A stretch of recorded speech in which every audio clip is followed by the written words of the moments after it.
নানা অপরাধের সঙ্গে পাল্লা দিয়ে রাজধানীতে বাড়ছে চুরি ছিনতাই। প্রতিদিনই মনে আতঙ্ক নিয়ে রাস্তায় বের হয় রাজধানীবাসী, কখন পড়ে ছিনতাইকারীর কবলে। সম্প্রতি সোশ্যাল মিডিয়ায় ভাইরাল হয়েছে ছিনতাইয়ের একটি ঘটনা। ভাইরাল ওই ভিডিওতে দেখা যায় দুই তরুণী রিকশায় করে যাচ্ছিলেন। চলতি রিকশা থেকে পেছন হতে এক ছিনতাইকারী তাদের মধ্যে একজনের ব্যাগ নিয়ে দৌড় দেয়। পরে সেই তরুণীও রিকশা থেকে লাফ মেরে পিছু নেয় ওই ছিনতাইকারীর। এরপর ওই তরুণীর পেছনে দৌড় দেয় রিকশা চালকও। ছিনতাইকারীকে ধরতে রিকশাওয়ালার চেষ্টা দেখে সোশ্যাল মিডিয়ায় অনেকেই তার প্রশংসা করেছেন। রীতিমতো হিরো বনে গেছেন সেই রিকশা চালক।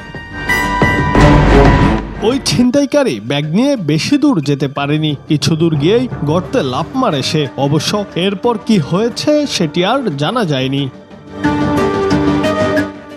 জুনায়েদ আহমেদ, বাংলা টিভি।